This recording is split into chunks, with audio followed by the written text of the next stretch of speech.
very fine where I am and I can't come back to your workstation. Nze sininga mu abagenda basabiriza obusenda nti abo babeerawo mu kusabiriza kujja kujubisanga abapasita kino kiri nga bamuwayo 5 kino kiri 10 nga bagenda mu field oluusi bakola n'amawulire agatatuukiridde lwakwagala ssente oyo mutebi okitegeera tewali kye batakumanyiiko so we mulowooza nti mugenda kukozesa that propaganda ku mpewo yammwe mbu nnakomyewo simanyi ne Fahad abadde agenda yennaku ezo mbu abasirikale bamuli bubi anko bini mbu yangasiibayo mbasaba kulaba pasita mulimba temulimba Uganda so sisobola kudda kukolera 7 njizeemu sisobola kudda no bamanyira baagala mmanyira abantu kati anti baagala twogere ebituufu kati tubireeta sisobola kudda kukolera 7 kati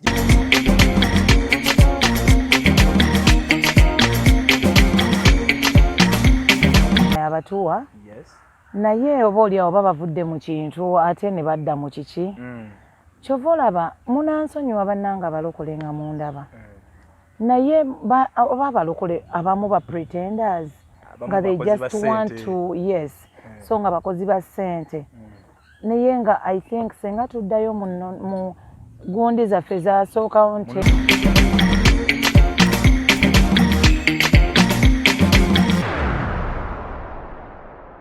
meaning that if I went around with every man, kitegeeza nti I went with SPD, Mwami Senkubuge, Mwami Lumu, Mutebi, Anud Anthony, bonna ate nga bonna bafumbo. So ekyo kiraga nti they are admitting nti awo waliwo obwenzi ku Soloti. Are you trying to get my point? So I want them to go and ask all those people nti yegattako naawe yegatta wamwagalako otegeera. So I want them to take the camera since balina TV eyo nga kye bakoze olwaleero bagende nga babuuza ku buli omu boogere nabo ebituufu nga ffe bwe twavuddeyo byogera kozi ogamba nti naye ndekuza ba meaning naye ndekuza ku Musumba naye ndekuza am I speaking the right Luganda ku Mwami Lumu naye ndekuza kuwe station hiyo. So meaning nti they have admitted awaliwo obwenzi ku kitebe kyabwe. So okwewalo okubanga tebalina information basooke babuuze ne ku basajja. Exactly. Ate babatunuze mu kamera nga tulaba.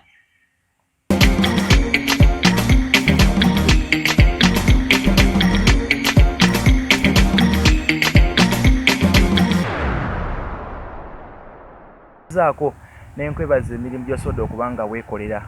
Webali nnyo gwagenda maaso nga olinako kyokola ky'amaanyi era kyabuvunaanyizibwa webale kugatta ttafaali ku nkulaakulana ey'eggwanga. Yenze muzzukulu wa Kisolo Matinchimbo wanate tukyagenda maaso n'ensonga ez'enjawulo era tukomyewo mu edition endala. Twagala kuleka nga buli kasubi tukabikudde nga buli kimu amazima nga gavuze eri ensi atugyewo obulimba ate obuli awo abantu mwe batambulira. Ngabe nkugambye yenze muzzukulu wa Kisolo Matinchimbo wane nina Pacho mwabadde mu munsi abadde mandi yabadde ne abalaba program ya feri enkadde nankwe kumwegayira ne mugambo wange jango demo kyalire ku balabi n'abagoberezi ba Chimbo updates. So yona gye muli Chimbo updates followers tubabuzizaako era ne tubeebaza okubanga mu subscribinga okusharinga no commentinga na buli kimu kye mukola ku program oba ku shows tubaleetera. Mwebale nnyo mwebalire ddala. Pacho sooka obuze ku bagoberezi ne bafaani bo just nti olina ne bafaani bwe batyo. Anti munaye tubeerayo nga tetumanyi nti olina abantu abakwagala. Obeerayo ng'okola ekintu kyo bw'okikola wholeheartedly ate ng'okyagala n'omuntu omanyi eno media tugibaddemu naye nga nze bwe mba mpuliriza omuntu mmanya nti ono gwe ndi mu kuwuliriza enjala emuluma oba yasuze enjala oba alina stress oba alina ebimutawaanya mu myaka gye mmaze mu media naddala when I'm listening to someone naddala ali ku radio. So obeerayo nga tumanyi nti olina people who admire you nga byokola babyagala but maybe nga tebalina access okutuukako. Banange munda z'omukwano. Munda z'omukwano, you people have loved me. Thank you. Ngenda gitandikawo. Ngenda gitandikawo lwakuba nze mbadde siri nnyo muntu wa gundi ezo kyova olaba temundaba nnyondoza ku mitimbagano egisinga babeera abafan ababeera mu media tukimanyi bulungi nnyo nti abafans oteekwa okuba nga obayina bano babeera ba listeners bo kati media zotambuliddeko oteekwa okuba nga olina abantu abadde nga bajja bagoberera abagoberera abanyumirwa ebyo byokola byoweereza oba byokola kambabuuzeeko mwebale nnyo okubeera ku Kimbo Updates nze Pacho era omwagalwa w'abangi kankongereko wali nze darling w'abangi baali bamanyi oli yekka kati weyabuzibwawo nange nenvaayo n'abalala ne bavaayo ate nga tukyali bangi tukyajja tukyajja twagala tulage Uganda tibe mulowooza nti nno bakabyo abantu bobeereyo no admiringa ate propaganda gwe balina mungi nnyo waliwo gwe mbadde njogera nayo nako olwaleero nangamba nti ye kyazudde basoma be Uganda abasinga basomba ku kituuti naye beside ekituuti oba outside ekituuti bantu balala nnyo simanyi obokanya nakyo naawe ekintu ekyo sala nnyo jajinga bano abantu manyi bano abantu mukama batume mukama yabatuwa naye oba oliawo oba bavudde mu kintu ate ne badda mu kiki kyova olaba munansonyiwa bannanga balokole nga mundaba naye oba abalokole abamu ba pretenders nga they just want to so nga bakozi ba ssente naye nga I think senga tuddayo mu gundi zaffe ezasookawo nti ez'eddiini ezasookawo nti omukatuliki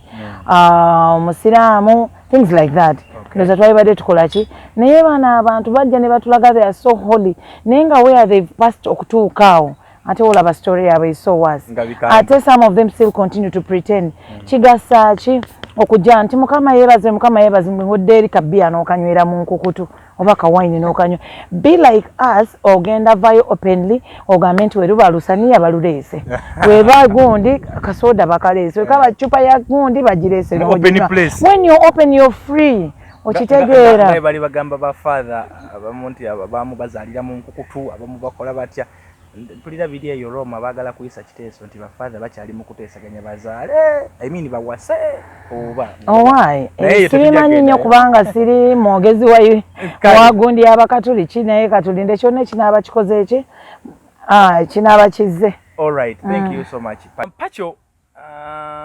Mbadde nsaba Katonda nga bwe twamaliriza interview yasooka ne nkusabira Katonda akuume era mbadde nkusabira busabizi era nga byalaali oba byakunnimba lwakuwande naawe mullo kwegamba bwe nzizemu ne nkusanga ku kyatuuka ku Fahad Uncle Bean nga manyi nti nakisobola okutuukako kubanga waliwo abantu abalina obuyinza mu nsi eno tekijja kutuukawo naye Katonda yebale kubanga akyakukuuma ate banaye kati bw'ona ovaayo n'okwata bameka oba munaawamba bameka kakati kuba bangi aboogedde oli Aloysius yani Matovu yayogedde Babaali yayogedde Lugonvu ayogera Kalyesuubula agenda kwogera Anodi Anthony agenda kwogera banaye mugenda tuwamba bameka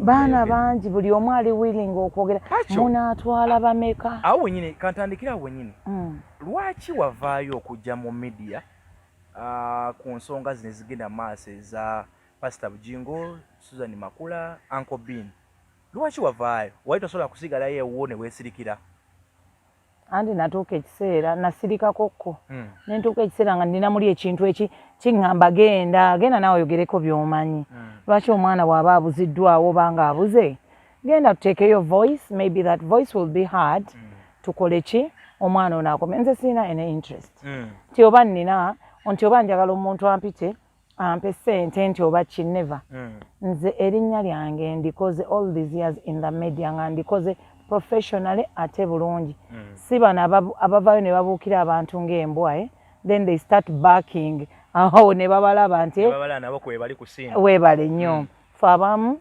amanya tugakoze professionally ebintu byakwegendereza kuba kiruma nnyo erinnya lyo dizimbira very many years n'olitta mu ddakiika emu oba bbiri kiruma nnyo nze kwe kuvaayo cause omwana oyo actually today nazzeemu nendaba ne videos endala episodes enali siraba naye ng'ate byayogerako nzirayo ne mbijjukira ninga koze ne kino kyaliyo kati yagenze n'anyumya embuzi ya nammeeri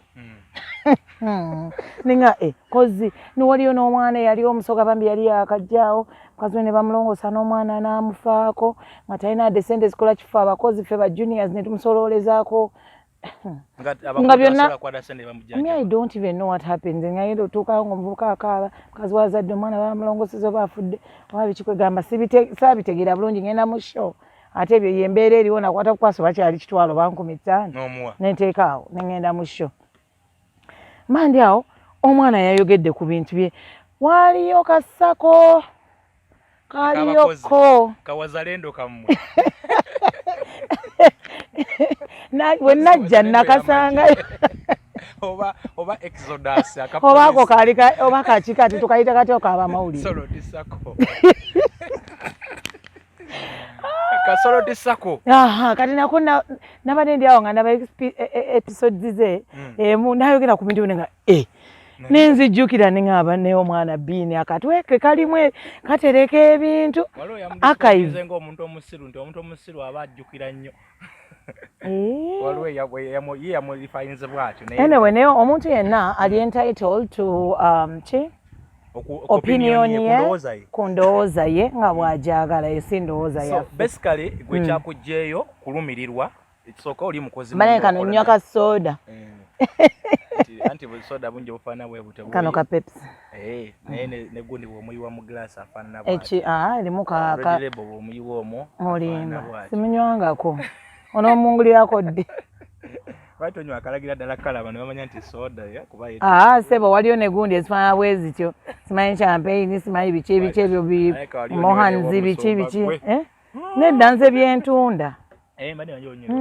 ate bwenywerayo nga siri kunywera mu studio musango so kakati abantu abaludde bakirowooza nti oyinza obba nga olina lubeezi lutalo lw'oggula ku makula sirina lutalo ku pasita sirina ku soloti nga soloti sirina njagazaaki ekanani kubanga n'amawulire kyenkana nze banaye ate kanani nze ndi mulokole ndyoke mpala n'abekkalani kanani yambeezaawo bambi endiga za kanani zaatubeezanga okuba omusaala gye guba naye kyokka kyenzudde mu pasita actually pasita Bugingo I salute you on this one buli bantu abadde bavayo ku kigambo ky'omusaala ate bote tebabafaanananga omusumba w'ekitagata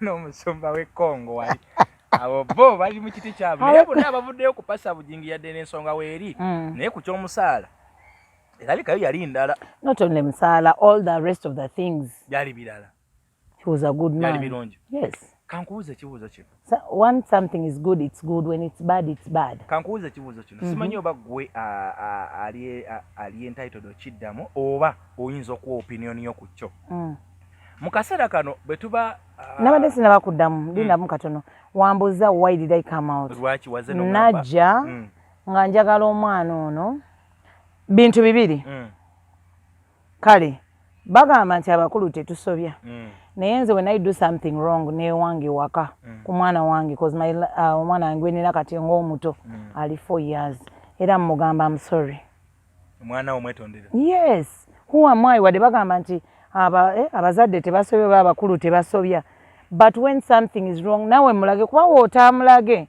ti I've really wronged you naye tajja kiraga oba lulumu kugamba mami I'm sorry okitegeera so wavaayo ng'oyagala nga njagala either omwana oyo bamusonyiwe byonna byonna ebyaliwo nti oba like si kumusonyiwa ne bamuyite bamwetondere bamugambe Uncle Ben kale byonna byonna bye twakukola tusaba tusonyiwa yes ekyo kimu ye mwana bano nga beetondera mwana waabwe tuli ku side nti mwana gwe beetondera yes n'ekyokubiri aveeyo yonna wherever gye yalaga gye baamutwala gyonna gyali we don't know naye kyemmanyi nti naye bazadde be oluvannyuma lw'omwetondera naye ajja gamba taata maama munsonyiwe oba oli awo busungu bwannuma nga ndaba nkoze kino na kino saafunamu saakola kyo kitegeera ekyo ekintu baali badde baakikola senga bawuliranga leero enkeera ne bayita omwana oyo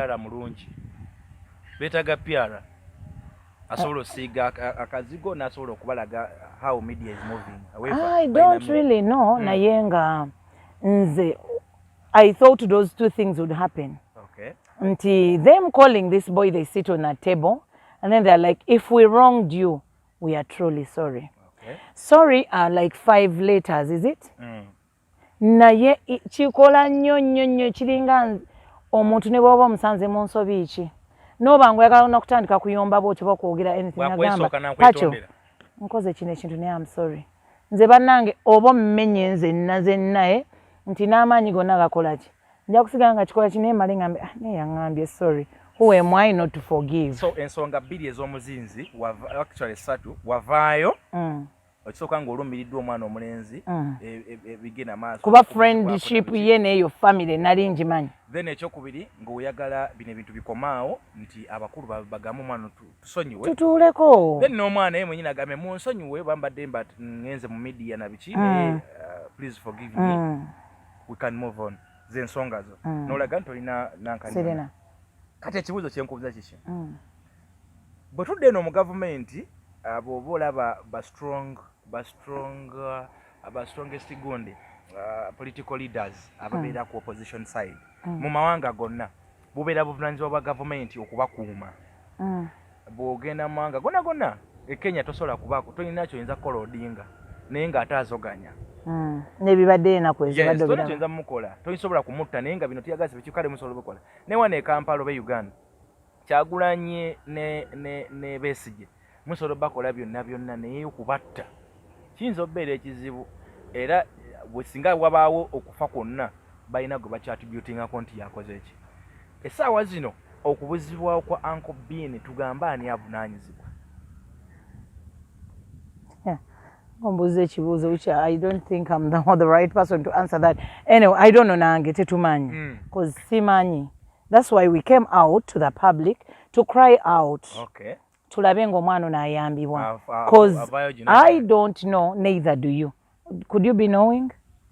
Simanyi naye nze. Mwanyi kati njagala interviews ezimu zikola mu luzungu because there are some people who don't understand the English. Terujja batawaanya nnyo okudda eri okuleekaana. I don't have any idea. Because when I do them in Luganda mostly, there's someone ready to wait for the Luganda word. So I think let me use English. Mine who is in South Africa. She wanted us to translate the conversation. Actually, the conversation we did last time. She was like, really? I don't understand this. But I'm seeing people commenting. She's from Zambia. But currently she's in South Africa. Okay. Anyway. Naye nze nga nze ndowooza nti ne pasita kimuka katake essaawa zino aweeva ayinza obba si yamanyi okukola ki akatandika essaawa zino nga bwe nkikunyidde ffenna tuli mu ssaala nga bannayuganda ssaawa zino nti we should pray ono omwana abeere ng'ali fine ate alabike. Ye ssaala yaffe abasinga era nga tutambula tukola byonna ebisoboka okubanga tunoonya omwana ono tutambula wano ne tugenda wali ne tutambula wali ne tugenda mu bifo ebyenjawulo tugezezaako ekisoboka media personalities tuzze ku mpewo wano tukoze buli kimu kubanga mwana kubanga tumulaba era omwana asobya era omwana bagamba akuba owuwa akola ki akuba awumba okubisa muzingo olaba kati bwe mmanyi Oluganda akuba owuwa akubisa muzingo ntakubisa luga so waliwo akatambi kendabye ku social media nga kagamba nti watendewaliddwa era n'okubira Mutebi simanyi oba Mutebi omumanyi naye Mutebi ye presenter akola yeyita bamuyita oba yeyita nanyini field presenter reporter naye kati bamuteeka wanti kati abakozi twagenda abaali bakola sha abaali bazitegeere nnyo twagenda kuba kati bwe bappa kyonna vaawo nonterawo replacement y'omuntu gwe naye ennaku eri mu ndongo eno baba ennaku eri mu mawulire eri mu media eri mu mawulire Mutebi on record katambi kali mu kusaturatinga era Mutebi tonfuna bubi naye si yekka yakola eyo program babadde basatu naye yakireese era nti ye gwakubidde essimu ndowooza ng'omusaba akuyambe akuconnectinga ku pasita oyagala kuddayo okuweetonda sinakindi n'omulimu ogwetaaga oddeyo obeere presenter simanyi oba mu morning show oba omunnyo kusatu mu mawulire oba emisingi oba oyagala kubuulira lankyawa simanyi watendewaliddwa ekinyiga kikusu embeera esusse pasita kutaddeko amaanyi oba Susan maanyi lwaki bwetu nga ne bw'aba agateeseewo is that the only media house I go back to work for. I used to get 700,000. It was 700,000 shillings. That is money which I make at my shop in one day. That was my salary. That was my salary. For the years I've not been on media, on air. I mean, like, I have a lot of change. I used to, yes? Ekikulu abantu tebaagala tuveeyo mu media ne twogere nti ebizibu byaffe bye tufuna oba bye tuyitamu. Omwana Shila Gashumba yavaayo n'agamba bamuwange emitwalo 5 kola abantu ne balowooza nti alimba. Naye nga just imagine omwana alina nga TV bw'ogimanyi enviiri enjala ffe abakazi. Leero sijja kuleeta luno olugoye n'enkya nduleete oba n'omwezi ogujja nduleete. Enviiri I change every like 1 week. I have to look good. The makeup I wear, is that money worth it? Certain things twabikolanga because and fueling your car. Kubanga gobeera presenter kati okutambulira ku okitegeera. Twava ne ku boda gobeera tuli ku TV na biki. Ne woosula. Nawo walina obanga wamatalinga. Era ofunye obadde osulayo mu kiwuunya oba olina okutandika okusembera. So that alone, I think that money used to pay only my rent. Because that is the money I pay for my rent where I stay. So, watandise okubira Mutebi ng'omugamba akola atya? I've not called Mutebi. Omanyi Anthony? Mukose Anthony. Mumanyi musajja wange. It was a Saturday. It was Friday. Nali ku kalenda. Machini. Yes. To take a stage. Easter Sunday. Show ya Kenzo ne Shiba. Those are show wajiraba wajiwulirako. So Sam calls me Mugaga. Omanyi. Yeah, twala your stage na bichi. There are things there bichi. So he had taken long to see me bichi nangamba. Ya tukende wana bichi tunyumyemo bichi. So was there ni tunyumyamo. Tete bintu bya fao. Tunyumyamo kati mandi yao. Then Anton calls me and say, "Eh. Guni ngano onye namba yo Mutebi." Mukose yangamba. Mutebi yasoka kubira Mukose. Atayina namba yange webale nnyo. Wabeera ku sort tewali nnyo close ne Mutebi. Twali bino ebyagundi oli otya biki mpaye ekitwalo biki ebyo. Temwa exchanging numbers. No, we used to have ne salt kastogiviira. Tugeze gwe bakugobye oba ne weegoba n'ogenda. Nemba nga njogera nawe. Our phones were tapped nga bazitappinga messenger abana batuka ekiseera nga computer zaawo teri azikozesa mu Facebook na biki. Nze you don't know how many accounts of Facebook I have. They were hacked many times. Choyogerako ekyo nange nkinyako obujulizi. Nina mukwano gwange sijja mu. Toyina kukolagana na muntu yavaawo nga ogwe bakukola ki. Era kye bakola is to delete you from there whatever. Even if bakwetaaga oba biki ayinza okukwata essimu endala nakubya nagamba nti ninayo kino sobola can we meet somewhere. Mambi nga they're like in prison. Nze kye nalabako nga nkolera eri waffe otegeddeyo wansi wa Bishop Kiganda. Naye namukwano gwange ku sooti awo nga tulina ebintu ebimu ebitugatta. Naye nga bwe ngenda takuganya tebamukkiriza kukyazaawo omuntu ava another media house. Yes. Ngera bwe tuba tunayogera ebyaffe musanga ka police kerungu kawali akakkirira. Obe wa Hajat kuba Hajat yainanga ka restaurant. Nga we muzane ne bamulaba bulabi nti abadde anyumya n'omuntu wa Kiganda. Gwabanga lutalo actually ne Mukose kyakimanyi nga luba lutalo lwennyini. Ensi ekimanyi teri atakimanyi. So me saying that Mutebi I can never omanyi Mutebi be bantu abatambudde ennyo mu mawulire nga akola stories. I thought he was going to act professionally. Ate nawe yagala ku acting ngo yakutuula okumpi. Omukazi. Manai. Wabula toyogera alinnyo eryo because now empty not even full. Now Mukose bakubira nti Mutebi anoonye namba yo. Then Mutebi yakubira. I got some number. I have a tendency onkubira sometimes I miss your call. Don't I call you back? You do. Wonkubira ekiro then ndaba nga obudde buyise. I respect people. I'm like, I think it's past time. Maybe we have business, we can talk tomorrow. I have a tendency of calling back. Yes. Kubamba ndowooza omuntu we watukidde okukubira ye namba. Ayina reason as to why. Kitegeera. So, Mukose we yangambe ekyo.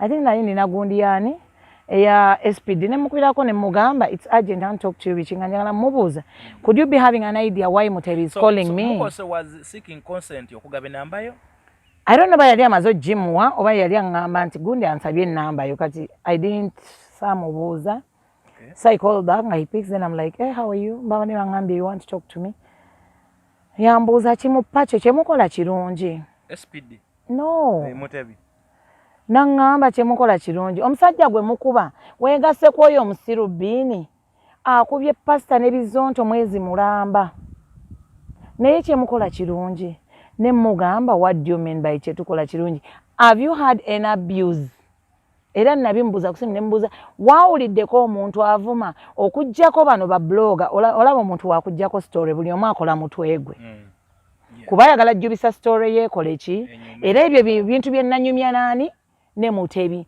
ne mugamba buli bloga yakoze story era buli omu yagijjeyo ateekako mutwe gwe okitegeera nfuna bulungi kubanga senga yali agamba lwaki teyanrecording wera singa ya recording abadde bajja kazanya kumpewo leero nga bwe babizannye kati wuliriza bino tubiteekeko teekako because I don't know what can I playing kuba omanyize sikweka takubira wamma omukazi tumwogereye Pachoto takubira simu yankubira simu nga yagala kusinkana musumba agamba nti oli anno oli wayogera ennyo gyobe mbu naye mukubira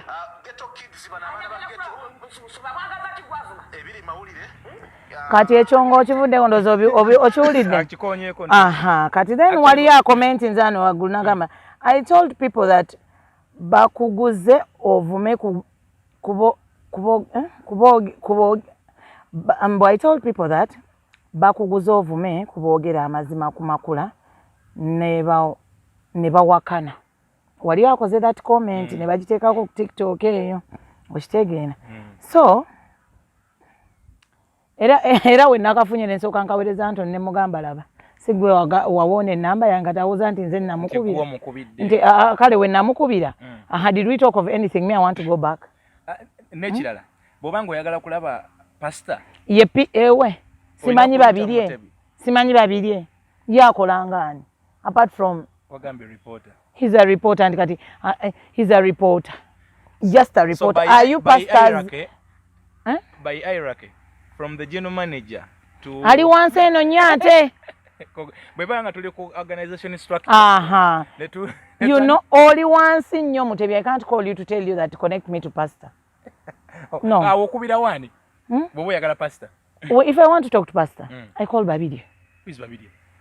Yes, like secretary was gundi wakola mu office. So wano Mutebi abadde naye agala kujubisa ndowooza nti kati baagala sanyusa pastor ge maje ge baleese ndowooza mbugalumbe naye that is what I'm telling you the incident that happened that when we talked there was nothing that I'm coming back Mutebi I'm very very fine let me look into the camera and tell you this I'm very fine where I am and I can't come back to your workstation nze siningamu abagenda basabiriza obusenda nti abo babeerawo mu kusabiriza kujja kujubisanga bapasita kino kiri nga bamuwayo 5 kino kiri 10 nga bagenda mu field oluusi bakola n'amawulire agatatuukiridde lwakwagala ssente oyo Mutebi okitegeera tewali kye batakumanyiiko so we mulowooza nti mugenda kukozesa that propaganda ku mpewo yammwe mbu nnakomyewo simanyi ne Fahad abadde agenda yennaku ezo mbu abasirikale bamuli bubi anko bini mbu ngasiibayo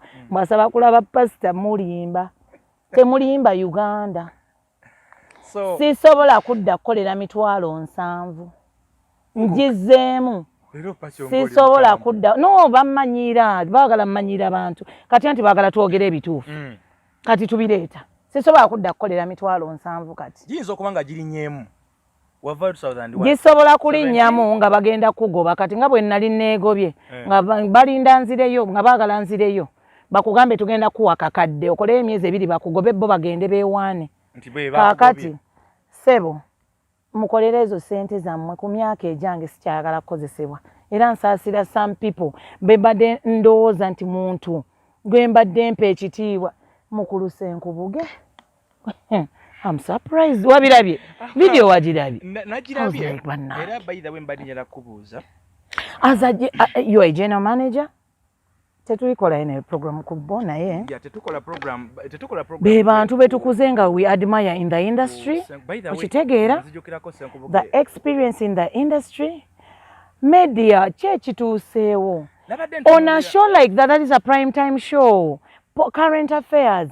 What current affairs does she have? Where is UCC on some of these programs that are going on these days? It started last week. This time round, I want to speak English so that you also answer me in English. It started last week when I saw full figure exchanging words with Mutebi. Mutebi was discussing about the journalists who are what? Yeah. Yes, who were beaten by police and tear gas. Yes. Now full figure was like, let the police do it, and shouting. You know, she doesn't even know how to. And then Mutebi said, when you're discussing issues of media, please, I'm far. I'm far away from. Don't even discuss. Chiringe yali amugamba. This is not a market. Nenga si mutuufu teyamugamba bituufu. Era Fulfiga abadda alina byabadda annyonnyola mumanyi ongamba nnyo nti na akogedde. So now it started last week and abanengamba dala UCC ekyaliyo oba teriyo oba bali busy nnyo nenkireka neŋŋamba onayinza obanga maybe bamuteekawo neutralizing but two presenters because mu media gyekiri ng'ono weeno omuliro n'oweeno omuliro ng'ono wa wakati agenda okuneutralize. But how do you bring someone? You bring an LDU olaba ba LD kyekye bakolanga luli nga bo babukubya abantu kakati oleese LDU jukira bo tebabeera na mayinja yadde babayo kigreen ne bakyambala kati ate LDU n'omuteeka mu bajeno. Kati when we are discussing muchala LDU leave issues of the generals to the generals kubanga tosomangako ku mawulire ate tojja gasoma ate toyina na qualities cause ate tetwasama nnyo like you. Tegeera. We are not fighting salt, we are not fighting the management bono babakulu but Mr. Senkubuge, this is directed to you. You're such an experienced man. Webijja mu bya media obadde mu mawulire banga then even retired. Neno man over no gamboze wava ku radio simango retirees. Neno over no gamba no kankomeo kana no like ati wakalabi okyayogera naye mbadde nkyayogera naye nga njala okugusa point gye ndabye oba oli awo aba audience yagirabye oba bati babirabye Mr. Senkubuge nga yali mu show wakati nga ye host waayo ye general manager wa salt ate actually kweweera na mirimu mingi general manager otandika okuwera presenter ate general manager ebera ku kimbo updates. Anyway, kale kakati ebigambo ko presenter byakozesa ngali mukwata abamujja mu katale kaawa ngali mukwata kinga audience yammwe balaba oba gwe muyinza olowooza nti ali mukwata kinga omuntu omu bw'ati Pacho ayina abantu abamugoberera ng'omuntu oba Pacho yali abaddeko omukozi wammwe kitegeeza don't take her for granted alina following alina ekigambo kyasobola okwogera nekimenyamenya omukutu ogwana biki. Anyway, nze mbadde nsaba Mr. Senkubuge ne Mr. Mutebi mwe at least manyi mwine experience esinga ku ya full figure kuyikwatagana emawulire temukola programs fanagana bwezityo nga muwemula olumusoko okubadde kuwemula ndabye full figure nga wemula. Let me play for you this video. Tolaba ye nti ayagala nnyo ebyokugenda simanyi wa biki naye nali ekikazi kino ekitunula nga ambuza oluguudo tokyogera linnya kati gamba sikimanyi linnya era sagala kukimanya kikutta olugoye w'abaana bato kikweka pisa embu kyagala nze kirungiwe wadibaadiba oliawo osingana kiwejja okukyuma very sarcastic. wali weetega musumba ate yenyinyala ongamba nti wakolanga mekapu mulungi nnyo mu musumba nangamba onyumye badanga oli mulungi nnyo nze mama mukwano soti tv ekubanja wadaloni wano posingirawo sokoka posinga kakantu ndowooza point yaffe etuuse abatabira byasologana ne babinoonyako simanyi lwakuba sooti erina omuze bwe babeera n'ebintu ebibakubi babisangulayo tebibeerayo really babisangulayo sikimanyiiko bakati ako tojja kasangayo okugjako abaana ababadde bakangudde ne katambula mu social media kano akaliwa buno obuntu figa ng'agenda kuba nange babumpeereza sinze yabaddeko kati ogenda ku stream tosobola busangayo naye tubuyina whoever wants them kuba bwatambudde Mr. SPD Mr. Senkubuga I respect you so much siyinza kera olunaku na lumu ne nkwisaamu maaso olina kisitayina naye ku kino mugenze bulala mumwazanya omuzanya gwayitanga bazze bulala namwe muzze bulala so obadde olina kyombuuziza did you ask or kyobadde ogenda okuddako okumbuuza kyobadde ogamba nti because according to this video egamba nti no simanyi nayende what yes I want that one ku video eyo eraga nti bw'amala okwetega musumba ng'agaanye n'osalawo oyendeguze ku station yonna buli kitonde ekyali awo nga kisajja kiri nti n'agaana oba nayende it is called what say it properly because my Luganda sometimes is not Lugandering wayenda ku buli muntu salt wasooka kwetega musumba ng'omugamba nti onyiridde nnyo okoze make-up ogojja ng'osinga abakozi banno okunyira na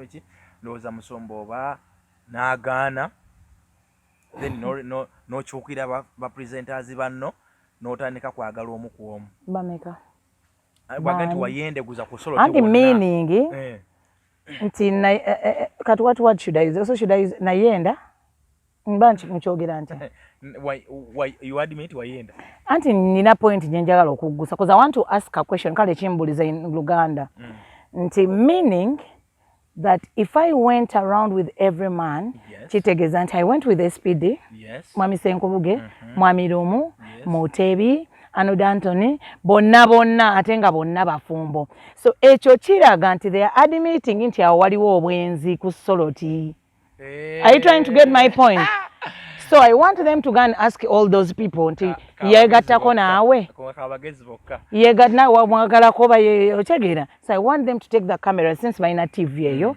nga kye bakoze olwaleero bagende nga babuuza ku buli omu boogere nabo ebituufu nga ffe bwe twavuddeyo byogera kozi ogamba nti nayende kuzaba what meaning nayende kuza ku musumba nayende kuza am I speaking the right Luganda ku mwami Lumu nayende kuza kuwe station hiyo so meaning nti they have admitted awaliwo obwenzi ku kitebe kyabwe so okwewala okubanga tebalina information basooke babuuze ne ku basajja exactly ate babatunuze mu kamera nga tulaba ate era bwe kiba bwe kito ono abyogera yakeegatta ku kitongole eky'emyezi eginawera 3 anti bye byokwogera by'otamanyi okulowooza nti omanyi nnyo nti bw'ona oleeta emboozi ez'ekisiru ezo mbu if I use this side kubuulire abantu bagezi nnyo ate bakwetamwatamu babeetamwa ne propaganda wammwe bamumanyi era ne mugende ne mu comments mulabe ekiriyo kuba propaganda wammwe people know it you will always bring people kugezaako nti kuba abannammwe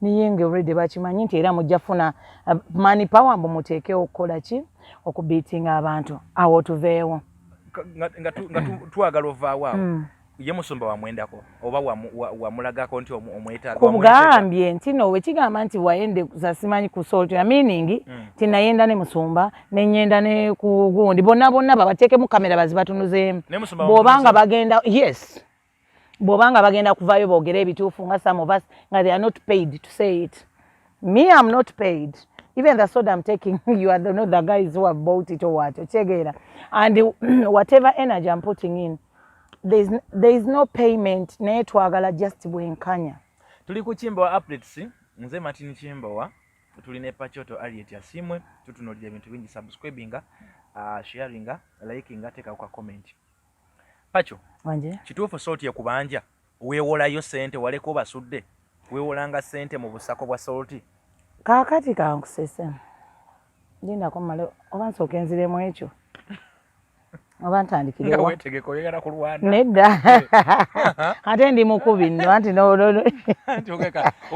oba ntandikire nedda like the answers kati kankubuulire kino salt nekubanja netakuba mu mawulire gaayo ne batakutwala ku kituuti ku anti kyeŋŋamba ekyo kimu ekyokubiri ate kaakati kankusese mu bantu abaali basinga okusabiriza ssente mulimu abakulu abo waliwo kwaba badde ku sete kuliko omu nga ye asabiriza ssente baaba mu bakozi banne wa Musumba muffe bakozi ate juniors kitegeera so kaakati ndoza naye bakonye kwekyaga agani leero mpedde bagenda kumpaayo naye sigenda kuwaayo naye mwetereeze okitegeera twayina ki omanya obuzibu nawe bwava twayina wennajja nasangawo abawala nga bakola akantu kaabwe tuba twali bawala fika nedda mwalimu n'abalenzi banga 3 ng'abaana bateekako buli mwezi emitwalo gyali 2 nga bw'oba ofuluma ofuna nga kamu 8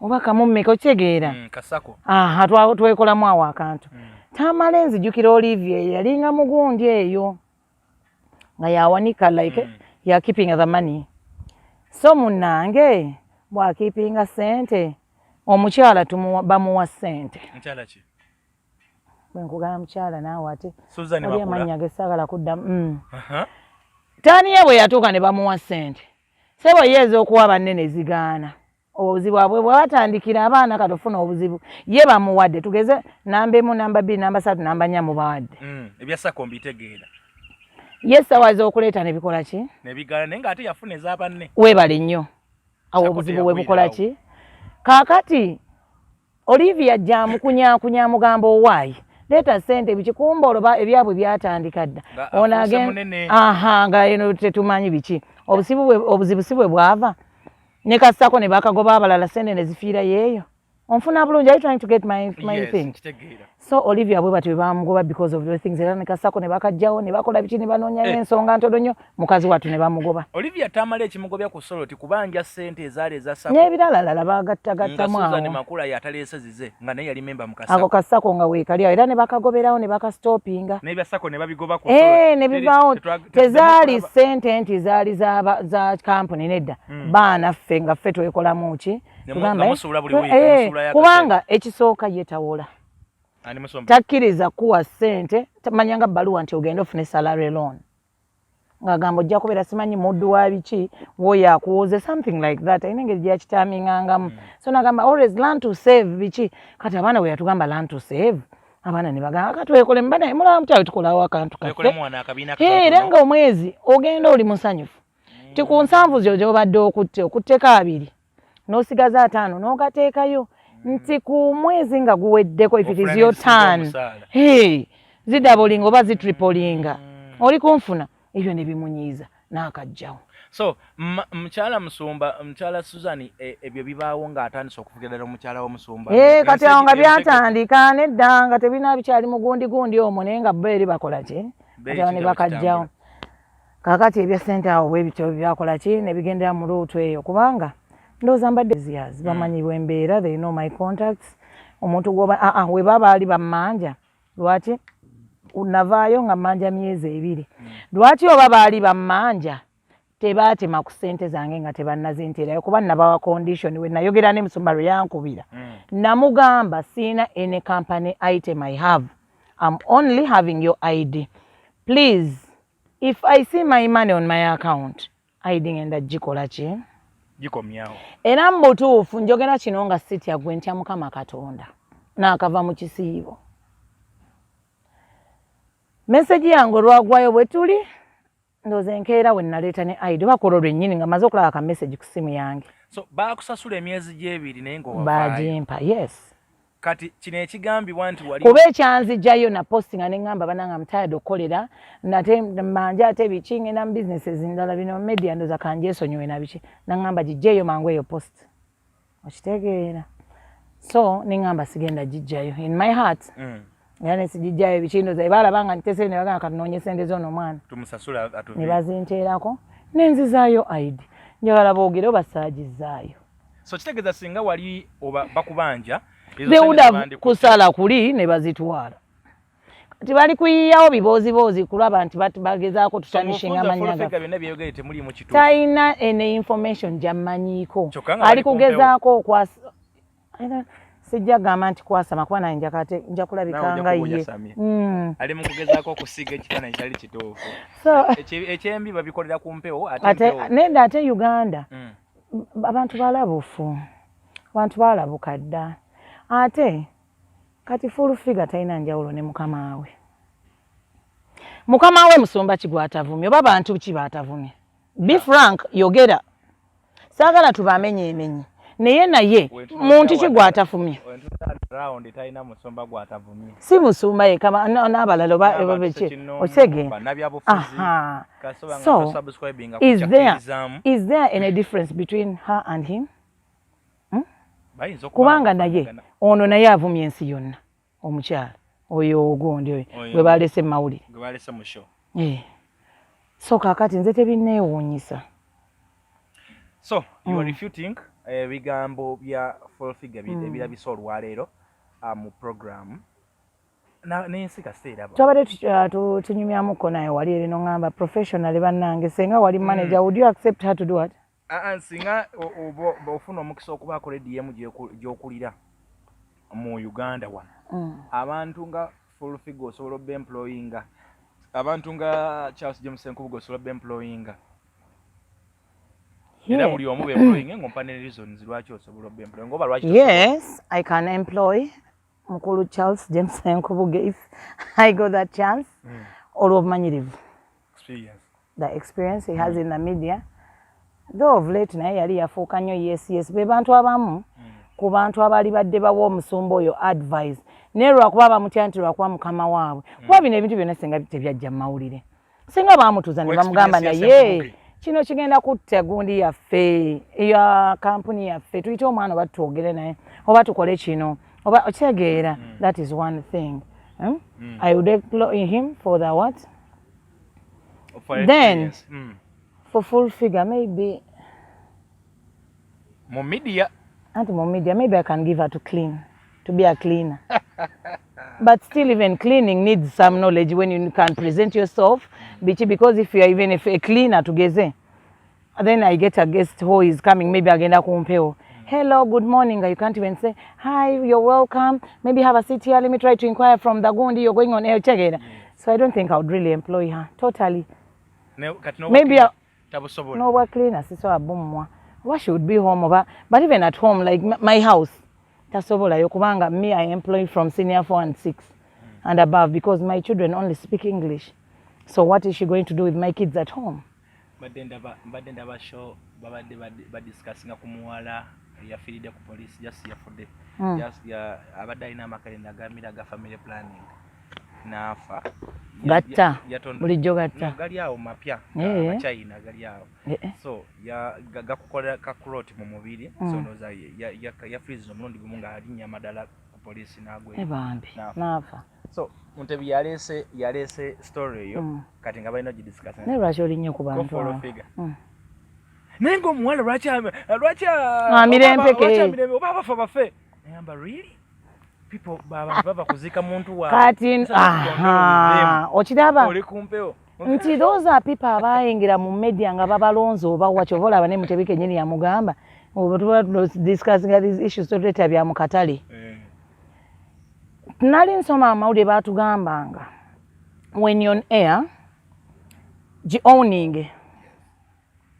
bwoba owninga manya nti eriyo gw'oli kukola naye gw'oli kukola ki ali kuwuliriza baawo oluusi yamukubye abaana be bagobeddwa fees maama we yafudde oba maama ali mu ddwaliro yeetaaga ssente oba bikinga waliyo omuntu oyo alina ekiri muluma ku mutima gw'olina okwogera ebigambo ebigenda okuzzaamu omuntu oyo amaanyi gw'olina okuba oluyimba olugenda okuzzaamu oyo omuntu amaanyi kati just tell me omuntu ava kuziika muntu we n'akuwulira oba abadde ateeseeko eyo TV yammwe oba radio yo n'oyogera oyo kasasiro do you think I will ever love that media house again oba eyo radio oba TV ekyogedde kuba kati olaba omuntu akijja ku personal gundi nti presenter n'akizza ku media house yonna nti oli omuntu waafudde yeetaga konsolinga yeetaga mugamba obugambo obumuzaamu essuubi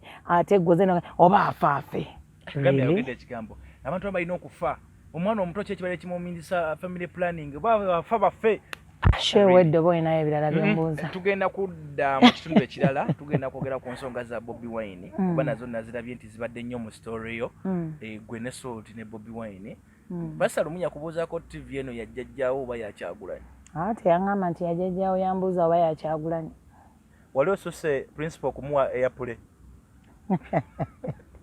Ye principal ye oba oyagala oba toyagala, you just get addicted to him because someone who is heaven sent. Omuntu ali wasayininga sinnaba ku meetinga Bobi Wine n'olunaku n'olu. Kati olaba ani bw'oba ogenda Ssenyonyi Lubongoya? By the limited as in mukuchachi. Oba zijabuze kwa kucha sente sinaba kulya sente yona yagondi. Naye wali osusse okumukola. Nenga gyeri omuntu nga ye Mukama yamuleeta nga ina aliko kakati just imagine nti Bobi Wine yagenda nga mwaruwa bamanyi Oluganda. Yagenda nga ggulu eyo dipo ba kabera maide waffe where people speak only kumam. Neno olabanga even people come oba yogedde ebyo bate babitegedde webalire so many. Mangambe nti waliwo batoga nti Bobi Wine bw'omwerijjako mu bubi omujjako ekikolimo, mu bulungi omujjako omukisa. Nti agaba byombi. Kyokanga ngenda funa mukisa kubanze ndi mu bulungi. Ani pasa nti yamwerijjako mu kuba si kumulutamulumbye ku lulolo kaneera n'emabega kaawo waliwo yamulumba ayogere ku bisiyaga waliwo simanyi yamulumba ayogere ku ki simanyi waliwo yakola. Naye lwaki ye gwe bawange ebyo tigwe yogera ku kino tewaliyo bantu balala. Bali. Kuba Bobi, I think this is the 9th year. Nga bamu banning agenda ewa. Yes, Ebungereza, is it Bungereza?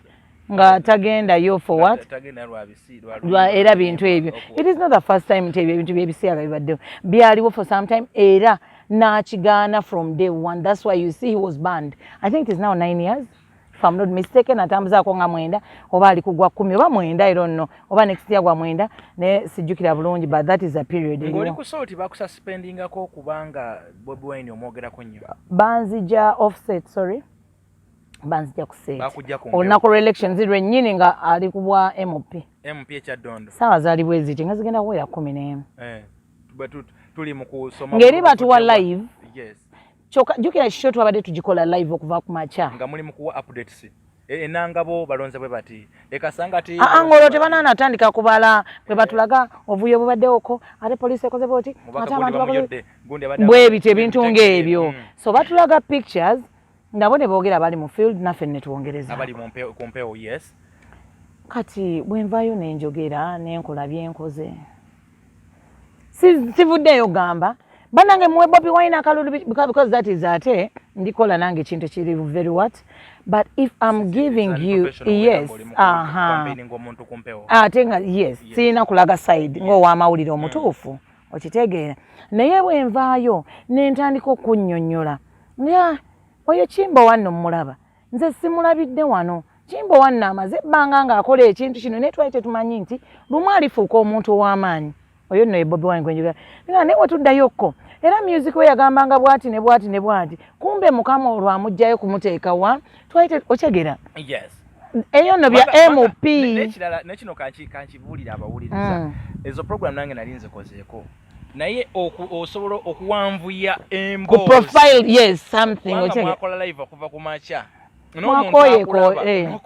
okoye naye ekyokumunonyako profile oberenga lukasera abantu oleta wakiri ekyenjawulo kati ebyo wali okola kituufu so kyajja kita pasi akuba simu yajja ku mpewo yajja mu studio yajja mwenyene nti Pacho vayo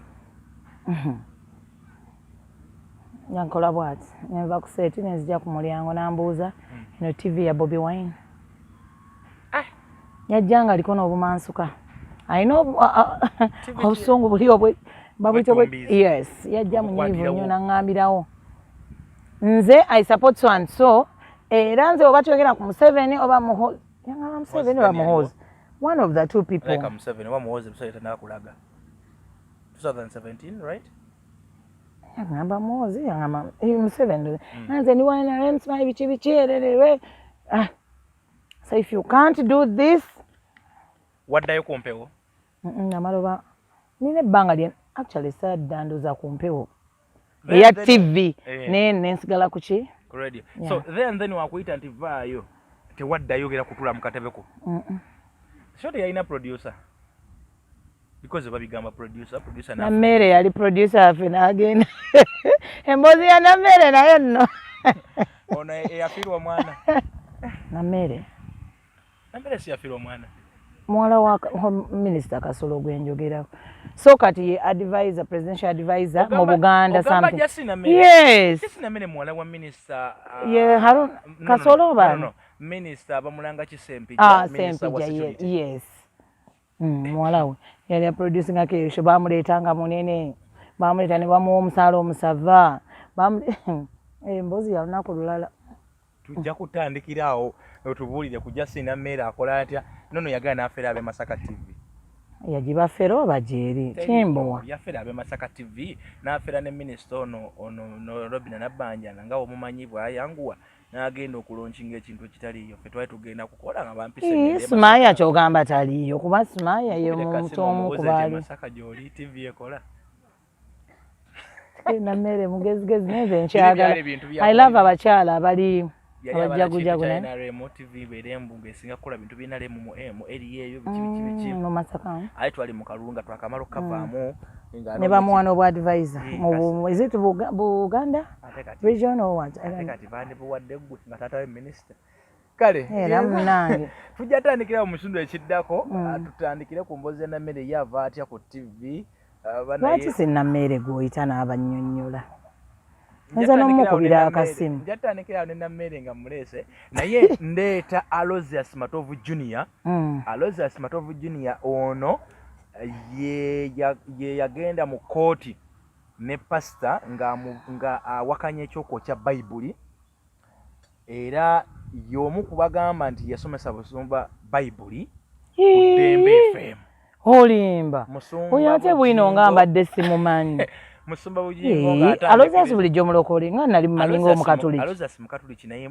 mumanyi mumanyi bibano mu Lusiraamu tubayita bahulama mumanyi nnyo amanyi Luzungu lungi nnyo amanyi ebintu bingi nnyo ate omuntu abawandiisa bamanyi abantu b'obutabo biki byabo ab'emizannyo baba bamanyi nnyo Aloysius Matovu Junior muganda wa Matovu Senior muganda wa Matovu Aloysius Senior Joy batabani ba Mbego anyway oyo emboozi ye naye tugenda kugiyita mpanvu nnyo atubuulire bwe yatandika okusomesa pastor Bayibuli ku Dembe FM mu show gye baabiranga naye buli lwa Sunday era n'avaamu n'amwewabirira ye mwennyini mu kooti ng'awakanya ebyokokya Bayibuli bwe yalaba akatambi ka Bayibuli yenze muzzukulu wa Kisoloma Tenkyembuwa weebale nnyo ogenda maaso okanga otugoberera era nkusaba busabi sigala nga okyatugoberera subscribinga likinga teekako ka comment business abaagala okulanga naffe enamba y'essimu eri awo sobola okutukubira ne tujja ne tulaba byokola bayira bagambe tukyatambula nga tunoonya Uncle Bean oba mbawe ennamba yange omuntu yenna afiiringa nga sobola tuwaayo oba mafuta oba kiki osobola kutudropingirako kyonna ky'oba osobodde kuba baliwo batugende nti basuubiriza okuba nti ali simanyi ku nsalo za Uganda ffe tugenda tambula oba tugenda wa ayagala okugenda oba wa tugenda kutambula yali abagamba agende eyo naye essimu erabika yali bamukakabukasa okwogera ekyo ennamba eri nooti 7 nooti 2 nooti 1 8 nooti 3 ogikutte enamba muzungu tugenda giteekawo ne ku screen awo mugenda bamugiraba in case of anything in case of any information about Uncle Bean in case of any support mu ngeri yonna gye tuba tusobola mu ngeri yonna gye munaaba musoboddemu tuyite ku namba ka message mukasuuleko kyonna kye mukoze eki ky'oyina tulabe nga bambi tuzuula tutambula tetutudde kale mwebale nnyo mwebalire ddala yenze muzzukulu wa Kisoloma Tenkyembuwa nyongerako n'okubasabamu abalina emikolo gyammwe nga mwagala ngitembeete musobola okubeera nga mukubira ku namba esembeyo nkaga 3 ne tusobola okutembeeta kwekola kutya MCing okukulembera ne kati nga weewaayo wekanange ndi MC abatwagala ng'oyagala paki abeere MC ku mukolo gwo nange wendi nze ebivulu sintegeera nnyo naye okwanjula n'embaga fundraising ezo meetings workshops ezo I'm good era osobola okunkubira naye tusobola okuba nga tukwatagana